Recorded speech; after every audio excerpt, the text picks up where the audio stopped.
Go directly to the latest images and the latest information, Hurricane Milton. We're going to find out what's going on. We're going to look at satellite imagery. We're going to look at much of the data available from NOAA. So let's go check it out right now, folks. Let's get in there. As of right now, the latest warning, today is the last full day for Florida residents to get their families and homes ready for evacuation. If told to do so by local officials, this is just massive. Let's look at the latest warning here from the National Hurricane Center and Central Pacific Hurricane Center. Hot off the press, Milton forecast to retain major hurricane status and expand in size while it approaches the west coast of Florida. Today is the last full day for Florida residents to get their families and homes ready for evacuation if told to do so by local officials. Are you concerned about the economy? Rightfully so. I know a lot of people that are. Be prepared, not scared. There's one asset that stands the test of time. That's gold. For centuries, gold has been a hedge against inflation, volatility, and economic instability. With the Gold IRA from Noble Gold Investments, you can harness the power of precious metals to help protect your financial future. By rolling over your existing IRA or 401k into a self-directed Gold IRA, you can enjoy the potential for long-term growth and stability. Diversify your portfolio with a tangible asset that has real value. Setting up your gold IRA has never been easier with Noble Gold Investments and LeapProjectGold.com. Its streamlined process and expert guidance makes it smooth and simple. This election year, don't let election volatility and uncertainty keep you up at night. Vote for the timeless safety of gold and silver in 2024. When you convert your 401 or IRA through Noble Gold Investments, if you qualify, you will be gifted this beautiful solid silver 10-ounce American flag bar behind me, or if you prefer, you can get these limited edition Trump rounds. 10 of these, total of 10 ounces. Your choice, give them a call, 1-877-646-5347, and let's get back to the podcast right now. Watches and warnings, changes with this advisory. The storm surge warning has been extended southward along the east coast of Florida to Port Canaveral. The government of the Bahamas has issued a tropical storm watch for the extreme northwestern Bahamas, including Grand Bahama Island, the Abacos, and Bimini. Summary of watches and warnings in effect. You can see right here. A storm surge warning is in effect for west coast of Florida from Flamingo northward to the Suwannee River, including Charlotte Harbor and Tampa Bay. East coast of Florida from Port Canaveral northward to the mouth of the St. Mary's River, including the St. Johns River. You've got a hurricane warning in effect, a storm surge, hurricane watch, tropical storm warning. This is the latest radar from the National Weather Service. Looks like it's starting to pick up the west coast of Florida as well as the east coast there. This is the 3-day excessive rainfall outlook. Let's take a look at this down here. A rare double upgrade was introduced with this update, with potential for further adjustments with future updates. The latest guidance suggests that the wraparound rain to the north and northwest of the center of the Milton hurricane and tropical storm will persist well into the day on Thursday. Thus, associated forecast rainfall has increased markedly from the previous forecast. For the moderate risk area, expect an additional 2 to 4 inches of rain after the 12Z 8 a.m. Thursday start of the day 3 period, with a higher risk on day 2. Further increases in the forecast rainfall may require a higher risk in this general area to continue into Thursday. Obviously, adjustments in the speed and track of Milton as it races off the coast will result in additional big changes to the ERO forecast. Essentially, the day 3 ERO is just a continuation of the day 2 rainfall with Milton. The vast majority of the rainfall for the period will fall during the day Thursday, and expect trimming and downgrades through the day as the rain ends from west to east. Expect widespread and catastrophic flooding from the day 2 period to continue through the day 3 period as the rain ends. So this is day 1. Today,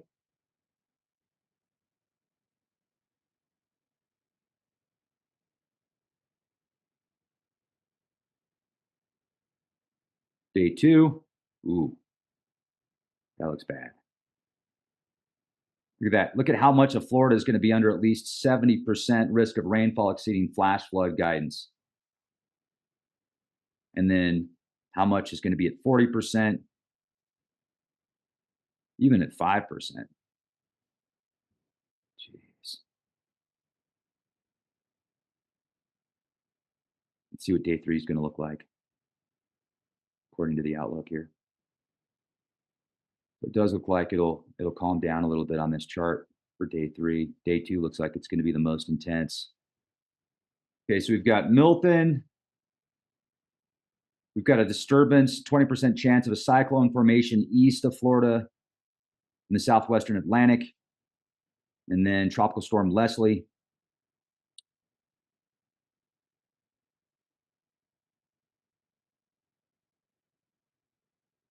All right.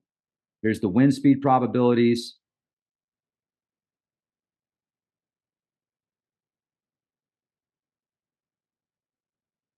These graphics show probabilities of sustained 1-minute average surface wind speeds equal to or exceeding 39 miles per hour. These wind speeds the wind speed probability graphics are based on the official National Hurricane Center track intensity and wind radii forecasts. Okay, so let's take a look at this. I mean, Central Florida is just going to get hammered. I mean, that's insane. See the arrival times. Looks like about Wednesday, a little after 8 a.m. Looks like it's going to be about 12 hours of extreme wind, that window right there, according to this graph.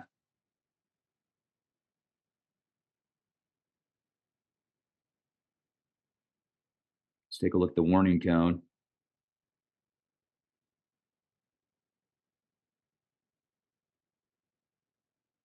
Okay, let's take a look at the key messages for Hurricane Milton advisory. This is the latest today. Damaging hurricane-force winds and a life-threatening storm surge with destructive waves are expected across portions of the northern coast of the Yucatan Peninsula today. A large area of destructive storm surge with highest inundations of 10 feet or greater is expected along a portion of the west central coast of the Florida Peninsula. If you are in the storm surge warning area, this is an extremely life-threatening situation, and you should evacuate today if ordered by local officials. There will likely not be enough time to wait to leave on Wednesday. Devastating hurricane-force winds are expected along portions of the west coast of Florida, where a hurricane warning is in effect. Milton is forecast to remain a hurricane as it crosses the Florida Peninsula, and life-threatening hurricane-force winds, especially in gusts, are expected to spread inland across the peninsula. Preparations to protect life and property and to be ready for long-duration power outages should be complete by tonight. Heavy rainfall across the Florida Peninsula through Thursday brings the risk of life-threatening flash and urban flooding, along with moderate to major river flooding, especially in areas where coastal and inland flooding combine to increase the overall flood threat. Hurricane Milton grows explosively stronger with 180-mile-per-hour winds. Buckle up, Florida, because it's heading your way. Hey, everybody, Rex Fair. I hope you're doing safe. I hope you're prepared, not scared. And let's just jump right in. There's a multitude of articles to look at. We're going to go directly to NOAA and take a look at the warnings from NOAA. We're also going to look at today's top headlines. So much in the news right now and so much time to share it with you. I know your time is very precious. The first article that I wanted to jump into is from the New York Post. Evacuation panic in Florida ahead of Hurricane Milton sparks widespread backups and shortages. Highways out of Florida are backed up for miles as panicked residents attempt to flee the state before Hurricane Milton's landfall later this week. Milton stands at a Category 5. And there's even articles coming out right now saying, is it possible for there to be a Category 6? Although that's not on the scale yet. The highest rating on the Saffir-Simpson hurricane wind scale is a Category 5, and it's expected to have winds stronger than 157 miles an hour. Hillsborough County is home to about 1.5 million people in the Tampa Bay area. Residents are scrambling as local leaders order the evacuations of zones A and B, basically anybody living immediately on the coast or just outside. We've ordered evacuations for zones A and B for a very good reason, Hillsborough County Fire Chief Jason Doherty said during a press briefing in Tampa, as reported by the Florida Phoenix. If you remain there, you could die. My men and women could die trying to rescue you. They are heroes, but please do not put them in that situation. Help them by leaving zones A and B today. Now, after the destruction caused by Hurricane Helene, many are heeding these warnings and leaving as soon as they can. I-75 and I-275 northbound leading out of Tampa Bay area have both faced near standstill traffic all day, according to a video shared by the Hillsborough County Sheriff's Office. Look at this. Look at that. It goes on and on and on, ladies and gentlemen. The joys of living in Florida, right off the coast. Flat as a pancake, millions of people, lots of retirees. It just doesn't get any better than that, does it? Hello, Florida. Listen to this. Supermarket shelves around Tampa Bay are barren. Panicked evacuees grab whatever they can before they hit the road. Some have even taken to X to share intel about stock stores nearby, and other businesses are offering protections against floods, like offering complimentary sandbags with your purchase. Oh, man. Gas stations across the state are experiencing fuel shortages, too, making it even more difficult to escape. Florida Governor Ron DeSantis said the state has deployed 250,000 gallons of gas to help shore up supply, with 315,000 gallons more en route as of Monday, according to Wink, W-I-N-K. The city of Tampa is doing what it can to protect and support its community. They're also offering free parking in garages that have at least 3 floors in hopes to keep cars safe from the flooding. The National Guard has been called in advance, with Tropicana Field, usually home to the Major League Baseball's Tampa Bay Rays, being converted into a shelter for the soldiers. Wow. Wow, wow, wow. Following Hurricane Helene's landfall, local officials and leaders are making sure every resident knows how bad and how deadly a Category 5 storm will be. It's going to be a surge event. It's going to be a rain event, Tampa Mayor Jane Castor said during the press briefing. It's going to be a wind event. And if it stays on the predicted trajectory, we are in for over a century storm here with Milton. This is the real deal here with Milton. Even those outside of Tampa Bay are considering fleeing as businesses start to close ahead of the hurricane. We're technically in a non-evac zone, but we're thinking of leaving due to a surge anyway. Not sure what to do here. Hoping I don't lose my job if I do evac, one ex-poster said. For decades, they have talked about a major hurricane hitting Tampa Bay the right way and how catastrophic it could be. This storm is shaping up this way. The storm is something that should make people seriously heed whatever warnings come out. Another user added to the conversation. Now, it is expected Hurricane Milton to cut through Florida starting Wednesday or early Thursday. What do you do when everybody's car's stalled in the middle of the freeway and you're going a half mile an hour? You're sitting there for hours. I mean, this is pretty bad, folks. So may the force be with you. May the force be with you. God bless. Jeez. ND expert. Hurricanes like Milton and Helene are the new normal. There is no rest for weary Florida residents who have yet to recover from Hurricane Helene. Less than 2 weeks since the Category 4 storm hit and made landfall, battering the state and surrounding southeast region, another major hurricane is heading right towards Florida's Gulf Coast. Hurricane Milton, it's a Category 5 storm as of Monday and has reportedly reached sustained winds of 160 miles per hour. It's actually faster now, as it threatens a direct hit to the Tampa Bay area. Forecasters expect its path to cross the state, delivering a hit to Orlando residents as well. Milton's rapid ascension and its arrival coming on the heels of an already devastating storm is the new normal, according to Tracy Kijewski Korea, professor of engineering and global affairs and the William J. Pulp director of the Pulp Institute for Global Development, part of Notre Dame's Koo School of Global Affairs. Times are changing. There have been 300. There have been 3 hurricanes impacting the Big Bend area of Florida in the past 13 months, each with different characteristics and landfalling in areas previously assumed not to be at high risk based on prior historical events. Kajewski, Korea said. They came in such rapid succession that the repairs from earlier storms were not even completed before the next struck. The models used to capture storm risk must contend with the fact that the past no longer predicts the future and that impacts can even be compounded by subsequent storms. Our inability to predict the full scope of future potentially compounding events questions whether we can keep waiting for the storm to build back better. It's time to build better before.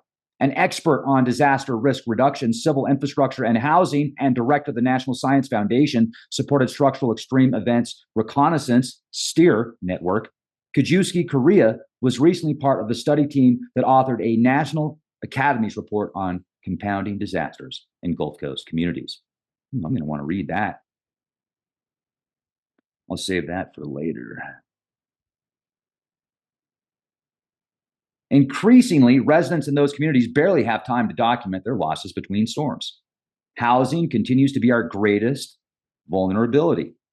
Milton and Helene are a result of human action and inaction. Of course, like always, they blame everything on you.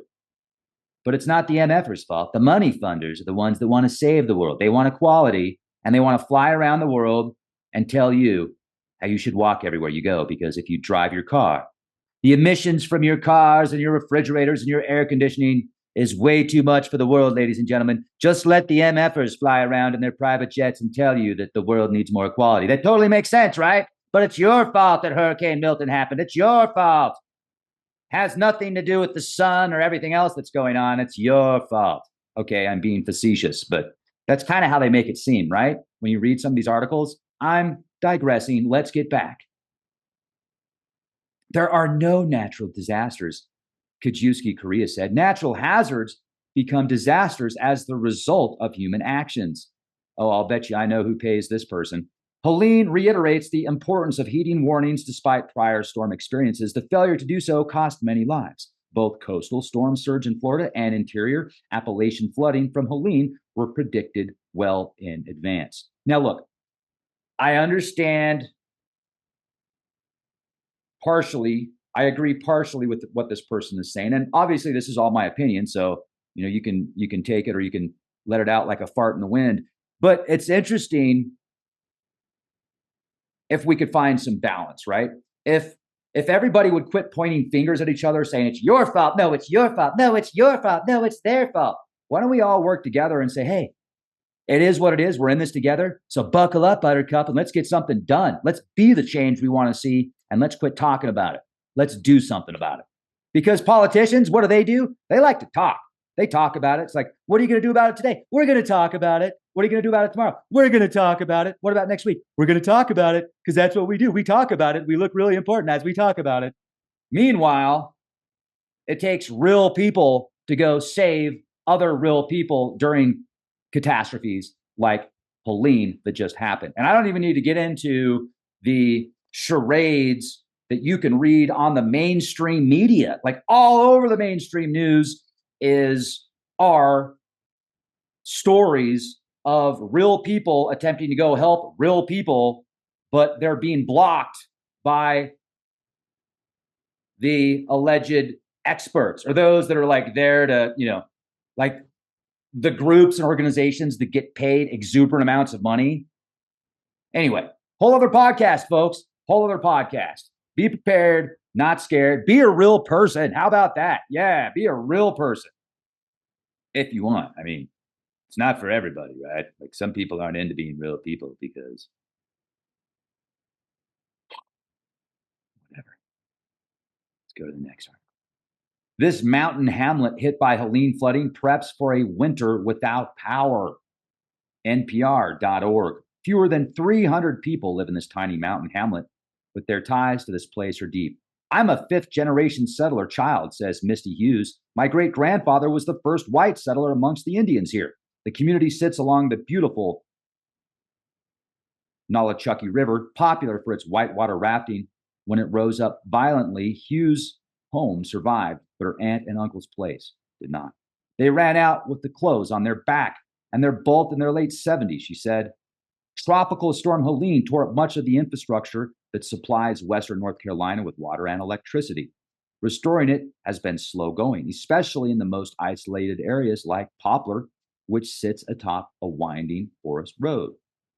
Now, Hughes is coordinating efforts in Poplar and answering questions, working nonstop, thanks to a Starlink satellite setup in the yard. Texts and calls, cars, ATVs, and helicopters cycle in and out of the community center with drop-offs and deliveries.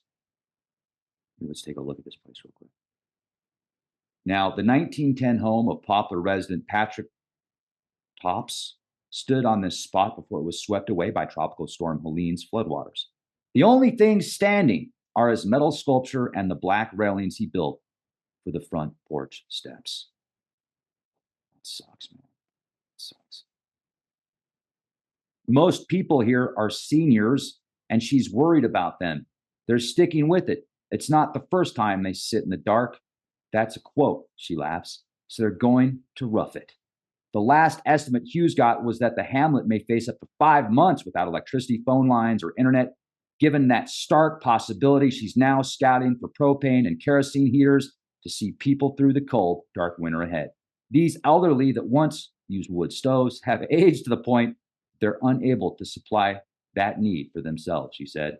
Another priority is making sure people can get the medication and care that they need. Rick Hughes, who is 70 and says he's no close relation to Misty, has a 94-year-old mother with high blood pressure. He and his wife aren't staying in their house anymore. We're staying in her house, trying to keep a generator going, and she has to go to the hospital a lot, so we're just trying to keep her calm. I think he's referring to his 94-year-old mom. The whitewater paddling community has rallied to help a beloved place. That's good. The community of paddlers are helping Poplar. Helene's flooding put river educator Trey Moore out of work for now, so he's been devoting all his time to rounding up donations, supplies, and volunteers from across the country. Every morning at 9 o'clock, Moore gathers with a few neighbors on his front porch in nearby Irwin to discuss needs and logistics for Poplar. See? Real people doing real things to help other real people. That's being the change I want to see.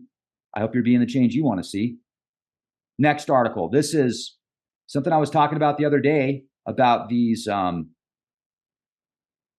cameras that have been put up in Colorado. And these cameras that were put up in Colorado, let me just read this to you before we get into this article. Well, I'm just going to show the headline. Another 13,500 caught speeding in 20-mile-per-hour zones. Wow, that's a lot of freaking people. How did they do that? This is BBC.com. Another 13,500 drivers were caught speeding on 20-mile-per-hour roads in Wells last month. The average speed for motorists to face enforcement action was just over 28 miles per hour. But the highest one caught was doing 85 miles per hour in North Wells, according to the latest GoSafe data for September.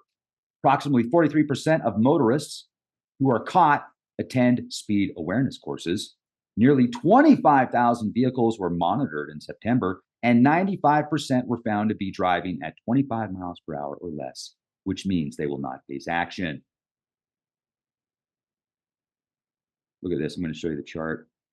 So far, since enforcement action started, more than 52,000 drivers have been caught going beyond the speed threshold of 26 miles per hour and above. Wow. Well, do you remember? Listen to this. This is from Fox 31. More license plate readers led to arrests of over 100 suspects, Denver police, KDVR.com. Now, this is what's interesting, though. The city's plan to install over 100 license plate readers was announced in January as an initiative to crack down on auto theft. Since the installation, the Denver Police Department said there has already been success stories. And hey, that's great. Catch the bad guys, especially the really bad guys. Now, but listen to this. In the past month, the system captured 2 million vehicles while identifying 86,800 vehicles and license plates on the hot list. That's about 5% of these 2 million vehicles were put on a hot list, okay? Out of those 86,000 hot list vehicles, over 100 people were arrested, about 142. Listen to this. In the past 5 months, the readers already sorted through millions of vehicles detected by the system and helped law enforcement arrest at least 142 suspects, recover 11 weapons, and approximately 99 stolen vehicles. Awesome. But what about the other 85,000 plus vehicles put on the hot list? Like, what are they on the hot list for? What did they do? Did they give somebody a dirty look? Did they say something on social media that they shouldn't have said at the time because they were a little bit upset and maybe there was somebody out there that didn't agree with it? Like, what is the hot list? That's wild. And so there's also new laws and new regulation in play over the next several years. New manufacturers of vehicles has a plethora of spy gadgets and cameras that are constantly watching you, sensors that are analyzing you. Like, there's not enough on your phone. The newer phones have sensors built into them that you can turn on and off. You should look into it. But most phones, you also can't take the battery. Why is that? Think about that. Well, the new surveillance state is full of surveillance. They want to survey everything. They want everything to be automated. Who am I referring to? A select group of MFers, money funders that love you so much. It's because they love you, folks. It's because they want to keep you safe. Remember, it's all about equality to them. They want equality, just not for them. They want more. And what do they need to get more? Well, they need more equality from people like you. More equality, billions of people that are equal, while a select few can gavilant. Or what's that word? Is it gavilant? Yeah, I was right. Gallivant. It's gallivant. Gallivant, to travel, roam, or move about for pleasure. The MFers and the gallivant. But you're not a part of that because you're the problem. You're the reason Hurricane Milton is happening. We need equality. Okay, I'm diverting again. I'm digressing. I apologize. But talk about Big Brother in your face. Wells has several types of speed cameras, including fixed, mobile, red light, average speed, and speed of green cameras. You can find the locations of these cameras on GoSafe's website, Safety Camera Location Search. You go to GoSafe.com, 31 speed cameras going live across South Wells because we care about your safety, ladies and gentlemen. It's all about your safety. That's it. Now, I do want to share with you a little bit of good news here. In landmark move, EPA requires removal of all U.S. lead pipes in a decade. The rule finalized Tuesday, which could eliminate a toxic threat to American children, is projected to cost tens of billions of dollars. Well, I mean, you give tens of billions of dollars to other countries for, their conflicts. So why not spend a little bit of here, right? I mean, just a thought, but what do I know? The Environmental Protection Agency finalized a rule Tuesday requiring water utilities to replace all lead pipes within a decade, a move aimed at eliminating a toxic threat that continues to affect tens of thousands of American children each year. And adults, folks, hello. It affects everybody that is drinking out of lead pipes. The move, which also tightens the amount of lead allowed in the nation's drinking water, comes nearly 40 years after Congress determined that lead pipes posed a serious risk to public health and banned them in new construction. I mean, a little bit late, don't you think? But better late than never, I guess. So that's a little bit of good news. And this is a bit of weird news. Scientists detected signs of a hidden structure inside Earth's core. ScienceAlert.com. Research shows there's a little known chapter in history. Deep within Earth's past, Earth's inner core appears to have another, even more inner core within it. Traditionally, we've been taught the Earth has four main layers: the crust, the mantle, the outer core, and the inner core. Australian National University geophysicist Joanne Stevenson explained in 2021.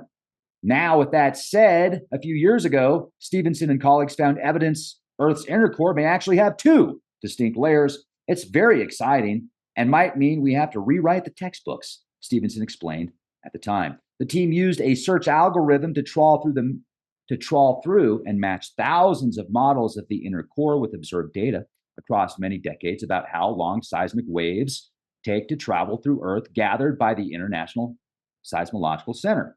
So what's down there? The team looked at some models of the Earth's inner core, anisotropy, how differences in the makeups of its material alters the properties of seismic waves, and found some were more likely than others. The study here didn't show much variation with depth in the inner core, but it did find there was a change in the slow direction to a 54-degree angle, with the faster direction of waves running parallel to the axis. We found evidence that may indicate a change in the structure of iron, which suggests perhaps two separate cooling events in Earth's history, Stevenson said. The details of this big event are still a bit of a mystery, but we've added another piece to the puzzle when it comes to our knowledge of the Earth's inner core. These findings may explain why some experimental evidence has been inconsistent with our current models of Earth's structure. We are limited by the distribution of global earthquakes and receivers, especially at polar antipodes, the team wrote in their paper. Explaining the missing data decreases the certainty of their conclusions. A core within a core. That's pretty cool. I wonder if the core within the core is actually like a crystal ball, like a quartz crystal ball with exuberant amounts of energy, like a miniature plasma Tesla ball or something. That'd be pretty cool. But hey, I'm just speculating, right?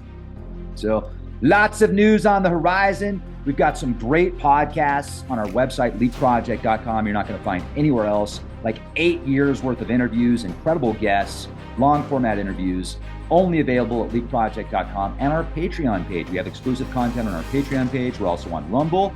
So check us out on other platforms if you like. And please share the videos, hit the thumbs up, leave a comment. That helps the algorithms. They put us on an island, so every once in a while we like to go visit the mainland, and you sharing and liking the videos and leaving a comment does help us visit other places. I hope you have a beautiful day. Be excellent to each other. Thank you. Be safe out there, Florida and South Carolina, North Carolina. Everybody that's been affected by these hurricanes. Be the change you want to see.